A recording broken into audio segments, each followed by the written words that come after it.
তো গাড়িতে যখন চলাচল করে ভাই বোন ঠিক এভাবেই চলাচল করে। আমরা দুইজন বসি সামনে, আর মিশারি আর মিশরাত থাকে পিছনে।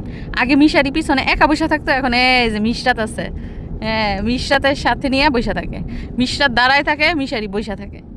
ঠিক এইভাবে দুই ভাই বোন গলাগলি হইয়া বসে থাকে গাড়িতে। মামা কোথায় যাচ্ছ তুমি আজকে? চুল কাটতে হবে আজকে, চুলগুলা বড় হয়ে গেছে। মিশারিরও চুল বড় হয়েছে, মিশরাতেরও। হ্যাঁ চুল কাটতে হবে, কান্নাকাটি করা যাবে না কিন্তু। আর এদিক দিয়ে দেখেন রাস্তাঘাটের অবস্থা বরাবরের মতোই পরিষ্কার পরিচ্ছন্ন রাস্তাঘাট এবং অন্ধকার, কারণ এখন হচ্ছে রাতের বেলা।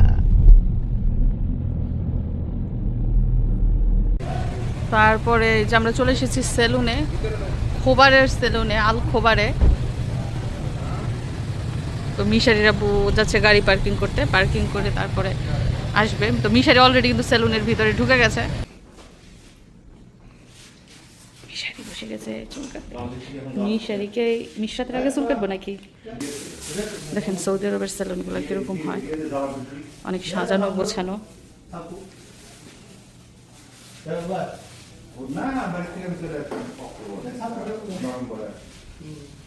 অনেক সুন্দর করে সাজিয়ে রাখে।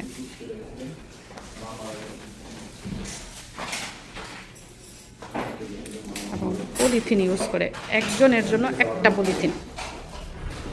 পলিথিন দিয়ে পুরো বডি কভার করে। বাংলাদেশে দেখবেন চুল কাটাইলে কাপড় ইউজ করে এবং এক কাপড় বারবার ইউজ করা হয়, কিন্তু এখানে পলিথিন দেওয়া হয় এবং এক পলিথিন একজনকেই দেওয়া হয়।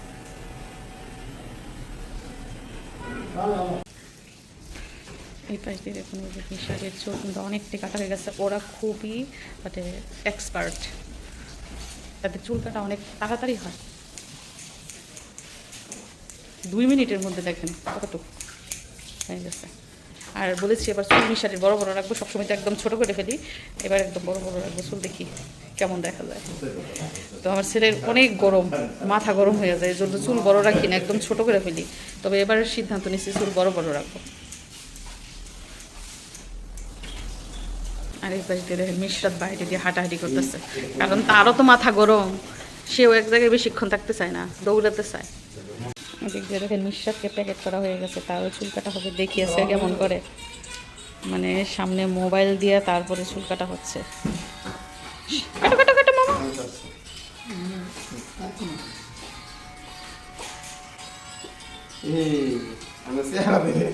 সুন্দর কাটো মামা, অনেক সুন্দর হবে।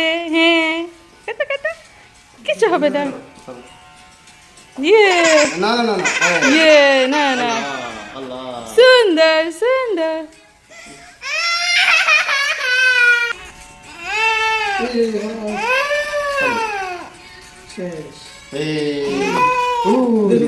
যায় না ও যে মামা,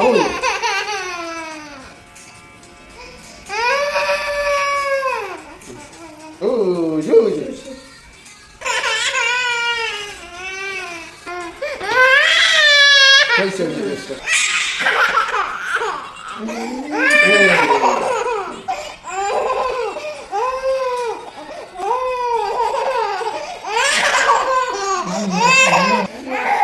চুল কাটা প্রায় শেষ হয়ে যায়, জুতো লাগাই দিচ্ছে ওই দিক দিয়ে।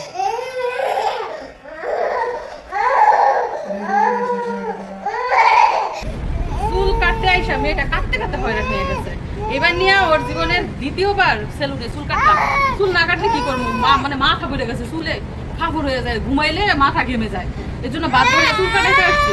আর মেয়ের কি শিক্ষার আল্লাহ, যেমন ওরকে মারতেছে ধরে এরকম করতেছে। আর মিশারি কত শান্তশিষ্ট, ছোটবেলা থেকে সেলুনে বেশি চুল কাটে। হইছে তো মাম্মা, কাটা শেষ, মানে কোন রকম চুল কাটলে কি ছিলাম রে, মানে না পারলে দইটা মারতো মানুষে এরকম। যাই হোক আজকে শপিং করলাম, সাথে ছেলে মেয়েকে চুল কাটালাম, এখন বাসায় যাবো। আজকের ভিডিওটা নিশ্চয়ই আপনাদের একটু বিরক্ত লেগেছে, কারণ মেয়ে এত কান্নাকাটি করেছে, মানে আমারই মাথা ধরে গেছে। রাতের বেলা আবার এই যে কান্নাকাটি, সারাদিন তো কান্না শুনি, মানে বাইরে বেরোলেও কান্নাকাটি শুনতে হয়, মাথা একদম আমার হ্যাং হয়ে রয়েছে। আজকের মতো বিদায় নিচ্ছি, সবাই ভালো থাকবেন, আল্লাহ হাফেজ।